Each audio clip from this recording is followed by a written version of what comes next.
Let's make some great fried chicken.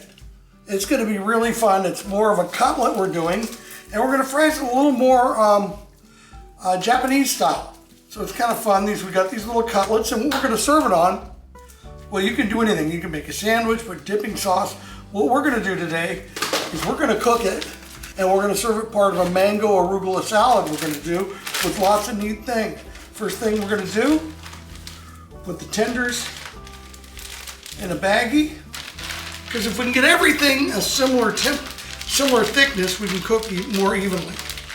All right, we got it. I think it's a winner. I think it's a lottery winner. Let's see. Get the air out. Got my pounder here, and we're gonna pound this chicken. Get out all your aggression. In traffic, don't honk the horn. Save it up for this. This is what Papa does. You know, you see me use baggies all the time. Probably you're not going to win any Nobel Peace Prize for environmental concerns, but it sure makes my cook better, you know? So we've got this pounded. We're going to set this aside. Now we're going to make our dipping and breading. So let's start with 2 cups of flour. Here's 1, 2. Now here's the secret. Japanese potato starch. You can use cornstarch if you want also. And you blend it in here. It's 2 cups of flour for half a cup potato starch. And this is gonna make it really crispy. Really crispy. The other thing you do is you want some seasoning. A lot of people put salt, pepper, garlic, all that. I say Desert Gold. It's gonna give me the citrus. There's 2 tablespoons. Now we're gonna blend it in here. See how delicate I am?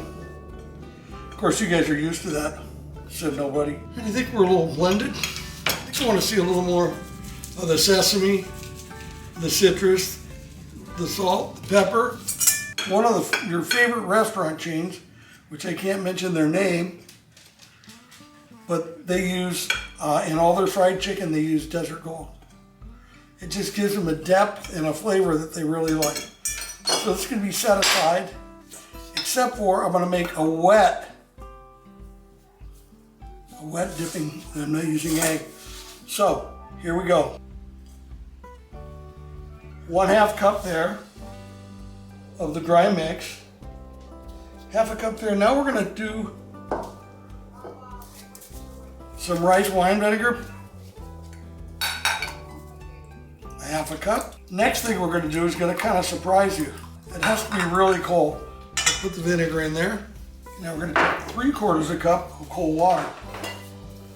And the secret I'm using, if it's got to be cold, is bubbling water. It's going to help us here. So 3/4 here.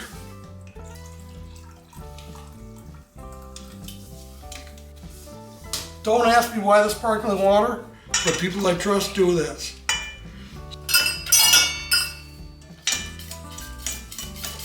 Guess what I'm going to do next? You guys know me well. A little more Desert Gold. Here we go. So pay close attention. We got our oil heating up in our fryer at about 340.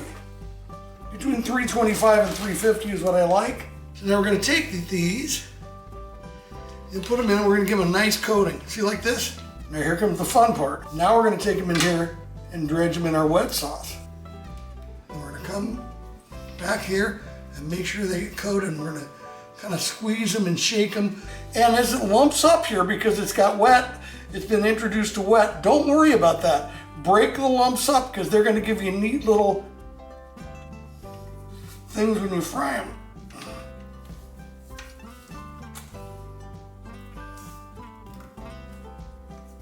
I can smell the vinegar. The vinegar is supposed to kind of give it some real character over and above the water. Okay, we are through with our breading. Pressing, shaking. The nastier the better. And I'll see you over at the fryer. Here we go. Got gloves on. I've got my all-clad fryer. Lower it into 325 degree oil. And I think we're gonna be going about 3 or 4 minutes. So we'll see how it's going. You can see the oil in there. It's already looking nice and craggly. Nice crunchy bits, I really like that. Let's just see how we're doing in this short period of time. It's getting there very quickly. Now if you find you're not getting dark enough, we're gonna turn the oil up. I'll see you at the salad station. We got some arugula and some mixed crispy lettuce. We're gonna mix that in there. Let's go with some feta, some real Greek feta. Now let's sprinkle some red onions around, thinly sliced. How about some spiced pecans? Here comes some chopped mango. This is making me very happy. Hit some avocado that I've pre-sliced here. Look how refined this is, because I pre-sliced it and I can put it in there just right. We're almost ready to put the dressing. Now I stole this dressing from Little Louie. It's a little secret, but now you guys all know. Some fried chicken. That's some beautiful salad. So it's very interesting. We actually don't mix the salad dressing. We actually drizzle the mango on it, the mango vinaigrette. Then we follow with a drizzle of extra virgin. There you have it. Big Papa's fried chicken, mango arugula salad. We'll be taking some good pictures of these and I'll be eating well. Thanks a lot for watching.